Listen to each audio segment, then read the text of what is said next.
ગુજરાતમાં સૌથી વધુ નકલીની બોલબાલા સુરત શહેરમાં છે। 29 જૂને સરથાણામાં નકલી દાગીના બનાવતું કારખાનું ઝડપાયું। 12 આરોપીઓની ધરપકડ કરવામાં આવી, જેમાં આરોપીઓ ચેનમાં 23% સોના સાથે હૂક બનાવ્યા પછી હોલમાર્ક કરાવી અને જ્વેલર્સને પધરાવતા હતા। આ તરફ 23 જુલાઈએ વરાછામાંથી નકલી તમાકુ બનાવવાનું કારખાનું પણ ઝડપાયું હતું અને જેની અંદર કારખાનામાંથી બાગબાન બ્રાન્ડના નકલી તમાકુનો જથ્થો મળી આવ્યો હતો। પોલીસે 2.13 લાખના મુદ્દામાલ સાથે એક આરોપીની ધરપકડ પણ કરી હતી અને ત્યારબાદ 28 જુલાઈએ ઉધનાના ચામુંડા ઇન્ડસ્ટ્રીયલ એસ્ટેટમાં નકલી એવરેસ્ટ અને મેગી મસાલા બનાવતી ફેક્ટરીનો પણ પર્દાફાશ થયો, જેમાં 24.71 લાખનો મુદ્દામાલ જપ્ત કરી આરોપીઓની ધરપકડ કરવામાં આવી। ત્યારબાદ ઓગસ્ટ મહિનામાં કામરેજના નવા ગામમાં નકલી શેમ્પૂ બનાવતું કારખાનું ઝડપાયું, જેમાં એક આરોપીની ધરપકડ કરવામાં આવી। આ આરોપી નકલી શેમ્પૂની જાણીતી બ્રાન્ડના ભળતા સ્ટીકર લગાવી ઈ-કોમર્સ પ્લેટફોર્મ ફ્લિપકાર્ટ ઉપર વેચાણ કરતો હતો અને જે બાદ આજે વધુ એક નકલી કારખાનું ઝડપાયું છે અને લસકાણા પોલીસે નકલી રજનીગંધા, તુલસી, સોપારીનું કારખાનું ઝડપી અને મોટો મુદ્દામાલ જપ્ત કર્યો છે। રમેશ જોસરફાલની ધરપકડ થઈ છે અને કારખાનાના માલિક જયેશ પડશાળા વોન્ટેડ જાહેર કરાયા છે।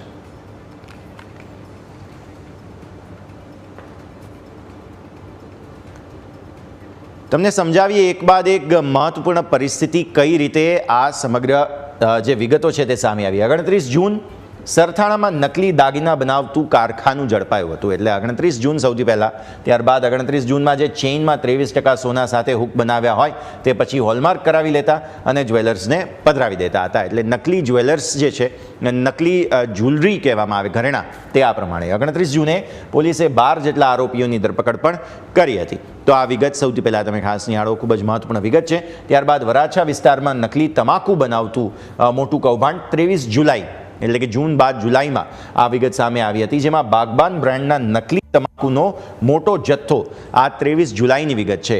આમાં 2.13 લાખ રૂપિયાનો મુદ્દામાલ સાથે એક આરોપીની ધરપકડ કરવામાં આવી હતી। એટલે કે નકલી તમાકુ આ પહેલાં પણ ઝડપાઈ ચૂક્યું છે અને આ વખતે પણ એવા જ પ્રકારની સ્થિતિ સર્જાઈ। આજે આ ઉધનાની વાત કરીએ, 28 જુલાઈ ચામુંડા ઇન્ડસ્ટ્રીયલ એસ્ટેટમાં દરોડા પાડવામાં આવ્યા હતા અને ત્યાં નકલીનો વધુ એક ખેલ જે છે તે સામે આવ્યો હતો। 28 જુલાઈએ નકલી એવરેસ્ટ અને મેગી મસાલા બનાવતી ફેક્ટરીનો પર્દાફાશ કરવામાં આવ્યો હતો। એટલે કે નકલીનો ખેલ સુરતમાં શા માટે સૌથી વધુ ચાલે છે તે સવાલ બની ઉઠ્યો છે। 24,71,000 રૂપિયાનો મુદ્દામાલ જપ્ત કરવામાં આવ્યો। 28 જુલાઈએ આ કાર્યવાહી કરવામાં આવી અને આરોપીઓની ધરપકડ પણ સાથે સાથે કરવામાં આવી હતી। 1 ઓગસ્ટ હાલનો જ કિસ્સો છે, શુક્ર શનિવારનો, કામરેજના નવા ગામમાં નકલી શેમ્પૂ બનાવતું કૌભાંડ ઝડપાયું હતું। આ કારખાનાની અંદર નકલી શેમ્પૂ બનાવવામાં આવતું હતું, જેમાં જાણીતી બ્રાન્ડના જે ભળતા સ્ટીકર હોય તે લગાવી દેવામાં આવતા અને ત્યારબાદ તેને ઓનલાઈન વેચવામાં આવતા હતા। એટલે કે ડિસ્ટ્રીબ્યુશન પણ સંપૂર્ણપણે ઓનલાઈન થતું, જેથી ખ્યાલ જ ના આવે। ઈ-કોમર્સ પ્લેટફોર્મ ફ્લિપકાર્ટ ઉપર તેનું વેચાણ, આ નકલી શેમ્પૂનું વેચાણ જે છે તે ત્યાં કરવામાં આવતું હતું અને આવા પ્રકારે નકલીનો ખેલ થતો હતો। નકલી રજનીગંધા, તુલસી અને સોપારીનું કારખાનાનો પર્દાફાશ આજે થયો છે। 5 ઓગસ્ટની આજની જે વાત છે તે અહીંયા પણ આ નકલીનો ખેલ જે છે તે ખેલાઈ રહ્યો હતો।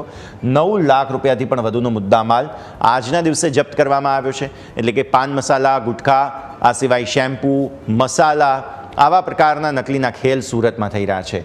આજે રમેશ જોસરફાલ આની ધરપકડ કરવામાં આવી છે અને કારખાનાના જે માલિક છે જયેશ પડશાળા, તેઓને વોન્ટેડ જાહેર કરવામાં આવ્યા છે।